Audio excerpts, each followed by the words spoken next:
시편 53편입니다. 어리석은 자는 그 마음에 이르기를 하나님이 없다 하도다.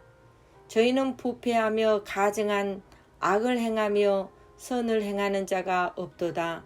하나님이 하늘에서 인생을 굽어 살피시사 지각이 있는 자와 하나님을 찾는 자가 있는가 보려 하신즉 각기 물러나 함께 더러운 자가 되고 선을 행하는 자 없으니 하나도 없도다. 죄악을 행하는 자는 무지하뇨. 저희가 떡 먹듯이 내 백성을 먹으면서 하나님을 부르지 아니하는도다. 저희가 두려움이 없는 곳에서 크게 두려워하였으니 너를 대하여 진친 저희의 뼈를 하나님이 흩으심이라.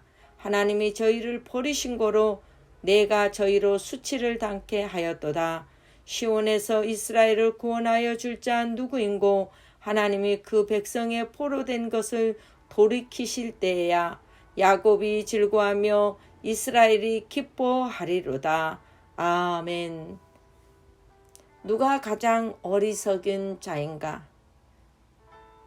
많이 못 배우고 가진 것이 없고 힘이 없는 자가 어리석은 자일까요?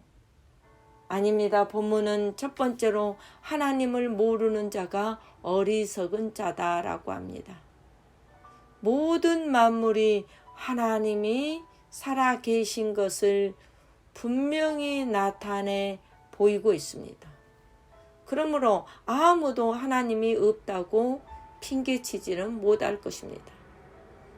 로마서 1장 20절에 보니까 집도 건물도 지으는 이가 있는 것처럼 만물을 지으신 이가 분명히 하나님이라고 말하고 있지만 많은 사람들이 하나님을 모르고 하나님을 믿지 않는다.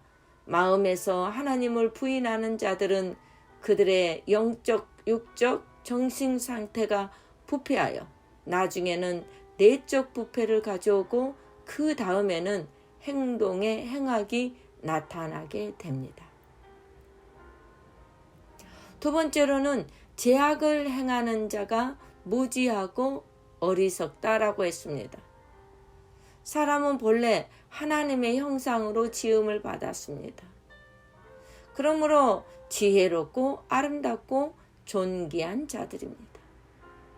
그러나 저들이 범죄한 후에 하나님을 알지도 깨닫지도 못하는 어리석은 자가 되었습니다.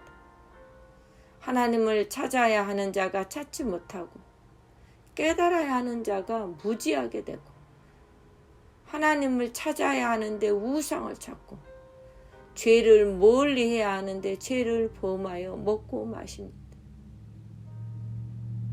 하나님을 의지하고 하나님께 기도하는 것이 아니라 기륭을 점치는 자들에게 자기의 인생을 맡기고 기륭을 말하는 그대로 사람들이 끌려다니는 것을 어리석은 자라고 했습니다. 어리석은 자들의 특징은 하나님의 백성을 핍박하면서도 회개의 기도를 하지 않습니다. 오히려 교만하여 하나님의 백성도 하나님도 무시하고 멸시합니다. 또한 하나님이 주시는 성경책은 말씀이 아니라 어떤 소설 같은 베스트셀러 같은 그런 생각으로 성경을 대합니다. 세 번째로 구원의 하나님을 믿지도 않고 그들은 어리석음도 모른다고 했습니다. 우리에게는 반드시 심판이 기다리고 있습니다. 사람에게서는 한 번 죽는 것이 정한 이치로 정해져 있습니다. 누구에게나 그 심판은 반드시 있습니다. 믿지 않는 자에게는 형벌이라는 지옥이 있고 믿는 자에게는 영생이라는 천국이 기다리고 있습니다. 그 심판 때에 믿는 자들은 즐거움과 기쁨이 있을 것입니다. 그러므로 우리가 이 땅에서 복음을 전하면서 믿음 생활할 때 핍박을 받을 때가 많습니다. 그러나 핍박을 받는 자는 즐거워해야 됩니다. 이는 하늘에서 상이 크미니라 라고 하셨습니다. 또한 요한복음 10장 28절로 29절에 아무도 아버지의 손에서 빼앗을 수 없나니 확실한 구원을 보장하여 주셨습니다. 그렇습니다. 아무도 하나님의 손에서 우리의 생명을 구원을 빼앗을 자가 없습니다. 우리는 그 구원의 예수 그리스도를 믿었기 때문에 믿음의 성도들은 어리석은 자가 아니라 하나님 앞에 지혜로운 자로 살 수가 있습니다. 특별히 환난과 어려움이 올 때, 그리고 지금은 인터넷 시대로 얼마나 자유롭고 돈만 있으면은 얼마나 편하게 물건을 사고 팔 수 있습니까? 게으릅니다. 나태합니다. 돈에 의지합니다.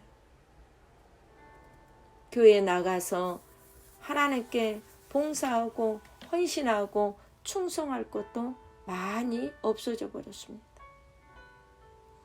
그러나 우리는 어리석은 자로 남지 않기를 원하신다면 더 많이 전도하고 더 많이 기도하고 하나님 앞에 더 말씀대로 사는 것에 몸부림쳐야 될 줄로 믿습니다. 의인들은 죄를 모양이라도 흉내라도 내지 말아겠습니다. 또한 우리는 저렇게 어리석은 자들이 내 주위에 얼마나 많이 있습니까? 그들의 죄를 대신 고백하며 하나님을 아는 지식으로 저들을 인도해야 합니다. 우리 다시 한번 어리석은 자가 어떤 자입니까? 주인을 모르는 자입니다. 자기 주인이 누구인지도 모르며 어디서 와서 어디로 가는지도 모르는 자들이라고 했습니다. 이제 우리는 하나님을 아는 지혜를 우리가 받아야서 그 지식에 감사하며 우리가 더 믿음의 사람으로 복음의 일꾼으로 하나님의 부름받음에 감사하며 내 맡은 자리에서 충성을 다해서 예수 그리스도의 이름을 존귀함을 나타내야 될 줄로 믿습니다. 기도하시겠습니다. 존귀하신 하나님 아버지, 우리는 내 이웃을 내 몸같이 사랑하고 했습니다. 사랑하라고 말했지만 선하지도 지혜롭지도 못한 채 살고 있습니다. 사랑하는 것 같이 한두 번은 했지만 지속적이지도 못했습니다. 내 주위에 하나님을 모르는 어리석은 백성들에게 하나님을 전하는 외침보다는 그저 나와 내 식구들 이대로 그냥 우리끼리만 잘 믿고 잘 살면 되지 않은 어리석음 속에 빠져 있을 때가 많이 있습니다. 하나님은 우리를 사랑의 힘으로 통해서 하나님의 역사를 일으키시기를 원합니다. 우리의 믿음과 몸을 도구로 사용하여 주시옵소서. 불의에 잡혀있는 불쌍한 영혼들을 구원하여 주시고 하나님을 아는 지혜를 저들에게도 허락하여 주시옵소서. 이제 주님 오실 날이 얼마 남지 않았을 때 그들도 주를 믿어 구원을 받게 하시고 하나님의 백성으로 살 수 있도록 도와주시옵소서. 오늘도 큰 구원의 역사를 운행하시는 살아계신 예수 그리스도의 이름으로 감사하며 기도하옵나이다. 아멘.